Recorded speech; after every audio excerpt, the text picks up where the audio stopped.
Bonjour à tous, je reviens vers vous avec une vidéo aujourd'hui sur les élixirs floraux, les fleurs de Bach, lorsque l'on traverse un deuil pour apaiser les émotions de ce traumatisme. Alors, je réponds ici à une question qu'on m'a posée.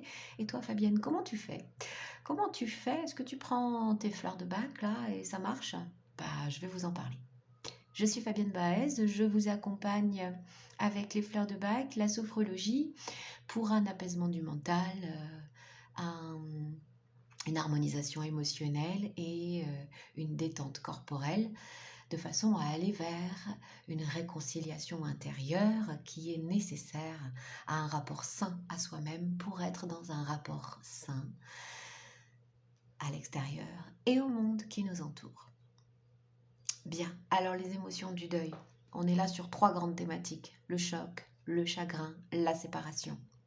Je vais vous parler du mélange que je me suis préparé moi. Il existe bien évidemment et heureusement des complexes, des composés d'élixirs floraux déjà tout prêts quand on n'arrive pas forcément à bien distinguer ses émotions et que c'est un petit peu trop le chaos ou qu'on n'a pas l'habitude d'aller observer son monde émotionnel. Parce que c'est une habitude à prendre, c'est une connaissance de soi, ça vient petit à petit. Et quand on est comme ça submergé par l'émotion d'un traumatisme, euh, de l'ordre de la perte de l'être cher, eh bien on peut avoir du mal à discerner ces émotions. Donc il existe le composé floral Consolation qui est élaboré par les laboratoires d'Eva. Vous pouvez trouver ça sur internet. d'Eva les émotions, ça s'appelle.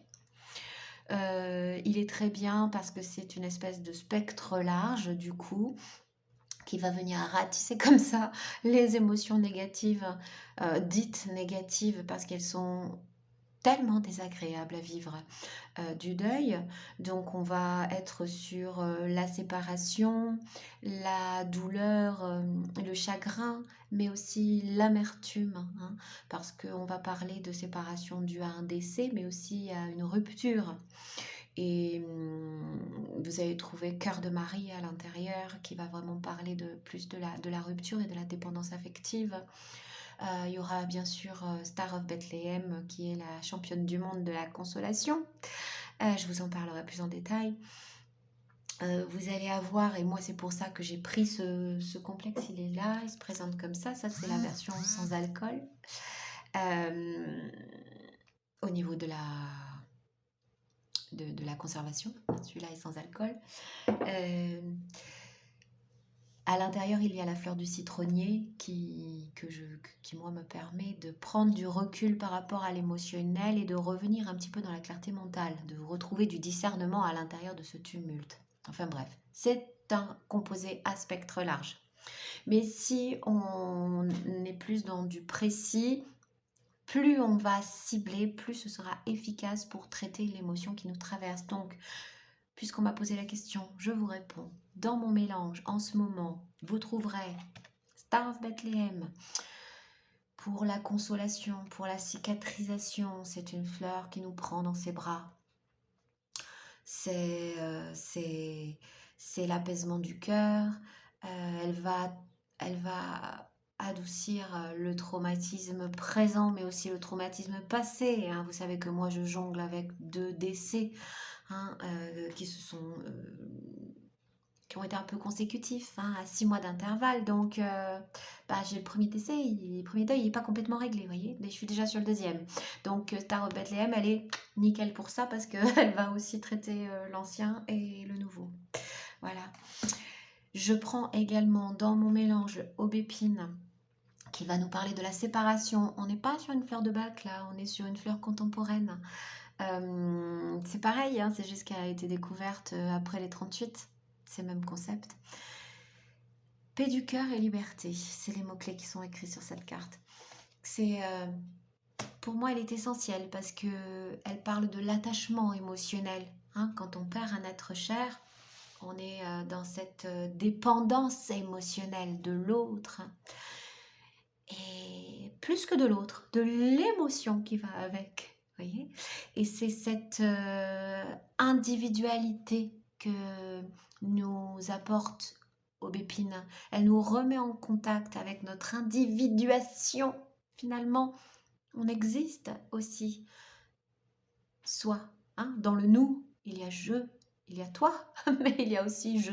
Donc on revient un petit peu au je. Voilà. Donc l'aubépine, elle va nous aider dans la séparation d'avec l'être cher. Hein, ça marche pour le conjoint, ça marche pour l'enfant, ça marche pour le meilleur ami, le parent. Vraiment le lien d'attachement. Voilà. Et elle va nous permettre de garder ce lien d'attachement, mais d'exister à côté, de revenir à sa liberté intérieure. Hein. Donc, grande copine aussi, l'aubépine. Dans mon mélange toujours, j'ai rajouté Brunelle. Brunelle, encore une contemporaine. On parle de liberté intérieure. Ici, on parle de guérison intérieure et de capacité de guérison. Elle nous remet en contact avec notre force de guérison intérieure. Parce que qui se relève concrètement? C'est soi. Hein, qui va se relever? Qui va devoir se mettre d'abord sur les genoux et ensuite se relever doucement? C'est soi-même. C'est pas... Si quelqu'un essaye de nous relever, le jour où il nous lâche, on retombe. Donc, Brunelle, force intérieure de guérison, va chercher en nous la ressource qui est en chacun de nous. Et c'est pas une histoire de se mettre un coup de pied aux fesses. Hein. Il n'est pas question de forcer les choses. Il est question plutôt de s'écouter, de voir à quel endroit on en est. Et est-ce que là, je vais juste mettre un genou un peu plus haut? Et puis là, tiens, je suis en capacité de me mettre le pied cette fois-ci et de remonter petit à petit. Hein. C'est pas se relever d'un coup. Hein. Ça peut, mais en tout cas, moi, c'est pas mon cas. Petit à petit. Donc, Brunelle, pour moi, vient respecter mon rythme et en même temps me remettre en contact avec ma capacité, ma force personnelle, intérieure de guérison. Très bien, la Brunelle. J'ai également mis dans mon mélange le noyer walnut. Là, on est de retour sur une fleur de bac, qui est une fleur que l'on prend lors des grands changements, qui nous permet de garder notre axe, hein, notre cap, de traverser les changements. Quand à l'extérieur, il y a beaucoup de mouvements et que ça peut être très déstructuré, eh bien, elle va nous ramener à nos fondations. Qu'est-ce qui est solide en moi? Sur quoi je peux m'appuyer? Et à partir de là, je peux avancer. Voilà, le noyer. Ça, c'est les 4 fleurs donc que j'ai en ce moment dans mon mélange. J'ai pas toujours pris celle-là. Hein. J'ai commencé avec le complexe consolation parce que c'était trop le brouillard pour moi, trop le fouillis. Donc je me suis dit, allez là, je ratisse large, etc. Bien sûr, dans consolation, on a aubépine et Star of Bethlehem. Hein. Il y avait le citronnier, il y a, je sais plus exactement, il y a la bourrache aussi. Enfin bon, bref, il y en a plein. Et puis ensuite, j'ai fait aussi avec des fleurs unitaires, c'est-à-dire qu'à un moment donné, j'ai vraiment senti l'émotion précise parce que le but du jeu, hein, c'est pas d'enfouir les émotions, c'est pas de nous couper de nos émotions, non, c'est d'être en capacité de lire le message. L'émotion, plus on va l'étouffer, plus ça va être douloureux, donc à un moment donné, souvent, la fleur unitaire, elle est intéressante pour ça. Par exemple, par rapport à l'attachement, l'aubépine, moi, clairement, je suis vite allée la chercher et je l'ai prise toute seule. Parce que d'abord, c'est plus puissant quand c'est le principe de travailler avec un seul message. Et donc, c'était vraiment pour moi le message de cette notion d'attachement émotionnel. Et j'ai pu du coup laisser remonter à la surface de quoi ça me parle, cet attachement. À quel endroit je me trouve dans l'attachement. Pourquoi cet attachement. Et donc, comprendre que j'existe aussi en dehors de l'attachement, vous voyez. Et c'est l'aubépine qui m'a permis ça, mais parce que je l'ai prise en unitaire. Elle fait aussi son travail en groupe, en collectif, il n'y a pas de souci. Mais tout ça, c'est pour vous dire que les mélanges, ils évoluent au fur et à mesure de ce que l'on est, de ce qu'on traverse et comment on évolue soi-même.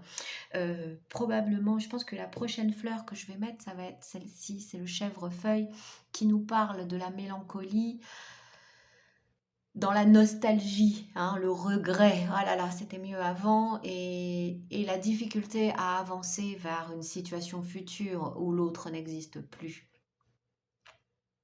Voilà, c'est ça. Celle-ci de fleurs, elle va aider à emmener le souvenir de l'autre dans notre présent et le transporter avec nous. C'est toute la difficulté du deuil, c'est que le temps fait son affaire et il est important de respecter ce temps et d'apprécier le bénéfice du temps qui passe, hein.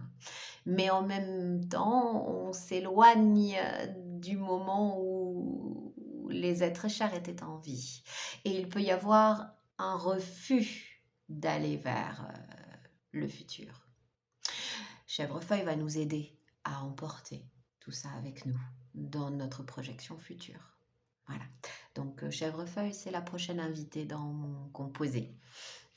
On pourrait prendre aussi White Chestnut qui va nous parler de la rumination et de cette pensée en boucle, d'angoisse aussi, hein, ça peut venir nous aider si on a du mal la nuit notamment, hein.